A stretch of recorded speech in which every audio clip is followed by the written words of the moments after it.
ನೋಡಿ, ತೊಂಡೆಕಾಯಿಗೆ ಶುಂಠಿ ಮಸಾಲೆ ಇಟ್ಟು ಕರಿ ಮಾಡಿದ್ದೀನಿ. ತುಂಬಾ ರುಚಿಯಾಗಿದೆ. ಈ ಥರ ಮಾಡ್ಕೊಂಡು ನೋಡಿ. ಯಾರಾದರೂ ಮಾಡೋದಾದರೆ ಕಾಮೆಂಟಲ್ಲಿ ತಿಳಿಸಿ. ಇಷ್ಟ ಆಗೋರು ಲೈಕ್ ಮಾಡಿ, ಶೇರ್ ಮಾಡಿ, ಕಾಮೆಂಟ್ ಮಾಡಿ. ನೋಡಿ, ತೊಂಡೆಕಾಯಿನ ಉಪ್ಪಾಕ್ಬಿಟ್ಟು ಒಂದೆರಡು ಕುದಿ ಬರ್ಸ್ಕೊಂಡಿದ್ದೀನಿ. ಇದನ್ನ ಈಗ ನೋಡಿ, ಮೇಲಿಂದ ಅರ್ಧಕ್ಕೆ ಸೀಳಬೇಕು, ಈ ಕಡೆಯಿಂದ ಮತ್ತೆ ಹಂಗೆ ಸೀಳಬೇಕು. ಇದು 4 ಪೀಸು ಜಾಯಿಂಟ್ ಆಗಿರ್ಬೇಕು. ಈ ಥರ ಮಸಾಲೆ ಎಲ್ಲ ಚೆನ್ನಾಗಿ ಇಟ್ಕೊಳ್ಳುತ್ತೆ, ತುಂಬ ಚೆನ್ನಾಗಿರುತ್ತೆ. ಇದಕ್ಕೋಸ್ಕರ ನೋಡಿ, ಹಸಿ ಕಾಯಿ ತುರಿ ಸ್ವಲ್ಪ, ಒಂದು 3-4 ಸ್ಪೂನು ಜೀರಿಗೆ, ಖಾರಕ್ಕೆ ಬೇಕಾದಷ್ಟು ಮೆಣಸಿನ್ಕಾಯಿ, ಬೆಳ್ಳುಳ್ಳಿ, ಶುಂಠಿ, ಹುಣಸೆಹಣ್ಣು, ಬೆಲ್ಲ. ಇದನ್ನ ಒಂದು ಸ್ವಲ್ಪ ನೀರು ಹಾಕ್ಕೊಂಡು ರುಬ್ಕೋಬೇಕು. ಅಕ್ಕಿ ನೋಡಿ, 1 ಸ್ಪೂನಷ್ಟು ಅಕ್ಕಿನ ಅರ್ಧ ಗಂಟೆ ನೆನೆಸಿದ್ದೀನಿ. ಕೊತ್ತಂಬರಿ ಸೊಪ್ಪು ಸ್ವಲ್ಪ, ಇದನ್ನೆಲ್ಲ ಹಾಕ್ಬಿಟ್ಟು ಈ ಥರ ರುಬ್ಕೋಬೇಕು ನೋಡಿ. ಇವಾಗ ಬಾಣಲಿ ಇಟ್ಬಿಟ್ಟು ಎಣ್ಣೆ, ಸಾಸಿವೆ, ಇಂಗು ಹಾಕ್ಕೋಬೇಕು. ಸಾಸಿವೆ ಚಿಟ್ಪಟ ಅಂದಮೇಲೆ ಕರಿಬೇವು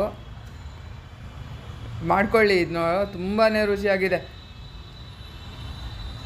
ಉದ್ದಿನಬೇಳೆ, ಕಡಲೆಬೇಳೆ ಹಾಕ್ಕೋಬೇಕು. ಇದು ಸ್ವಲ್ಪ ಕಲಿಸ್ಕೊಂಡು ಫ್ರೈ ಆದಮೇಲೆ 1-2 ಒಣಮೆಣ್ಸಿನ್ಕಾಯಿ ಹಾಕ್ಕೊಂಡು ಈ ತೊಂಡೆಕಾಯಿ ಬೇಯಿಸ್ಕೊಂಡಿದ್ದೀವಲ್ವ, ಈ ತೇವ ಹೋಗೋವರೆಗೂ ಸ್ವಲ್ಪ ಫ್ರೈ ಮಾಡಿಕೊಂಡು ಈ ರುಬ್ಬಿಟ್ಕೊಂಡಿರೋ ಮಸಾಲೆ ಹಾಕಿ ಜಾರೊಳಗೆ ಸ್ವಲ್ಪ ನೀರು ಹಾಕ್ಬಿಟ್ಟು ಆ ನೀರು ಸ್ವಲ್ಪ ಹಿಂಗೋ ತನಕ ಕಲಿಸ್ತಾನೇ ಇರಬೇಕು. ಅಕ್ಕಿ ಹಾಕಿದ್ದೀವಲ್ವ, ಅಂಟ್ಕೊಂಡ್ಬಿಡುತ್ತೆ ಬಾಣಲಿಗೆ, ಅದಕ್ಕೆ ಕಲಿಸ್ತಾನೇ ಇರಬೇಕು.